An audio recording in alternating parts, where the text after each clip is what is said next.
Welcome back, everybody. So today I have another video for you, as I was anticipating the devlogs for all of the vehicles for the upcoming crafting event have been revealed. But not only that, there were some data mines showing their battle ratings and such. So let's go over them. First, starting with what's obviously going to be the top tier thing, the tank that everyone's going to be researching towards, which is indeed, as everyone suspected, a Merkava Mk.3D, the 3D to be exact. The difference between this one and the other ones is actually quite a lot. The hull armor was buffed slightly, but the major change is the turret. Visually, you can see it's quite different than the other Merkavas, though it still has similarities. Thanks to a composite add-on package, it can help resist not only chemical rounds, but also AP rounds. But armor wasn't the only thing upgraded. Also, the engine had been switched out for one with 1,200 horsepower to get up to 60 kilometers an hour. But the most major change is this new main cannon. It has a domestically made Israeli 120mm smoothbore cannon, which allows it to fire, in their words, one of the most powerful kinetic rounds in game. Apparently it has similar ballistic capabilities to that top tier Italian round, so we're expecting to see like 600mm of penetration. Thanks to data mining, we know what the battle rating is. All these qualities lead the tank to have a 10.3 battle rating and a repair cost of currently only 3,400, though I think we can all expect that to change. But giving away a top tier tank is definitely something that would make people want to grind for an entire week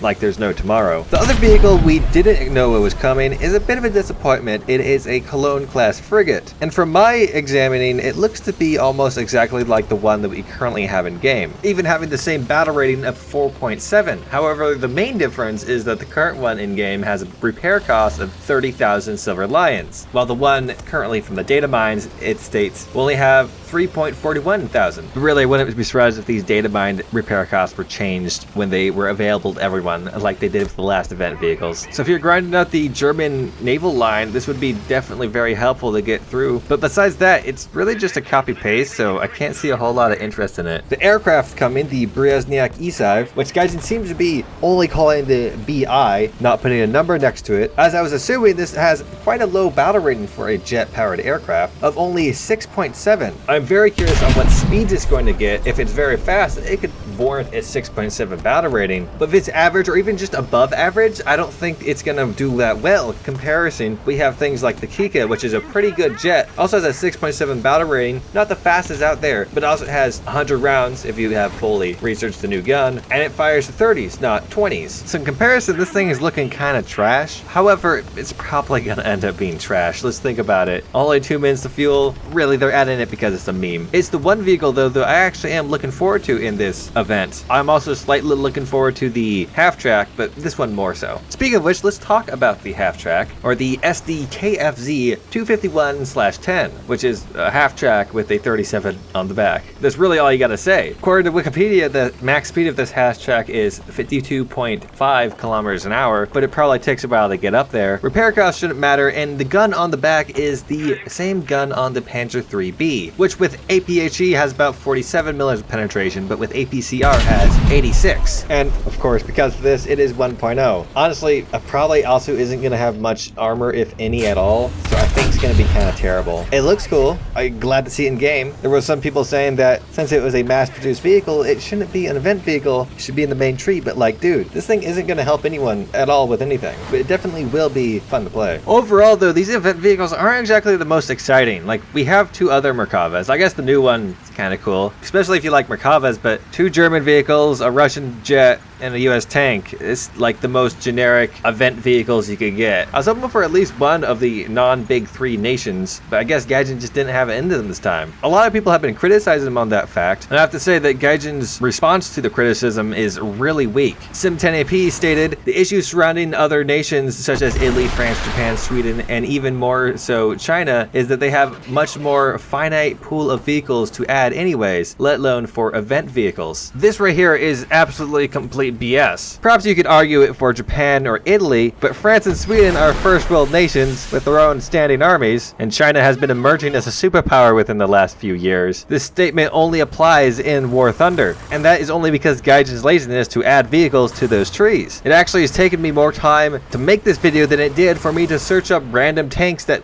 could be added in the place of, say, the Merkava or these other vehicles. As an easy example, I guarantee you Japan has plenty of copy-paste ships you could have added instead of a German one. Do not tell me you couldn't copy-paste one of Japan's many destroyers. For a top-tier tank, China has plenty to choose from that we don't have in-game yet, because Gaijin's too damn lazy to add them. For example, the Type 59, there was quite a few variants of that. Wikipedia is pretty trash when it comes to sources things, but even them have a large number of possible Type 59s to add to the game. I'm pretty sure some of them are supposed to be ZTZ 59, but we got things like the Type 59-1, Type 59-2, Type 59-2A. We have the D1 already, but there's a regular D. If all those are supposed to be in the tree, they have plenty of other tanks to choose from, like the Type 69s. We could even pick a foreign variant of the Type 69, like the ones the Iraqi used, the Type 69QM, or the various modifications of that. Then there was the Type 79, or Type 69-3, which was a Type 69 with an L7.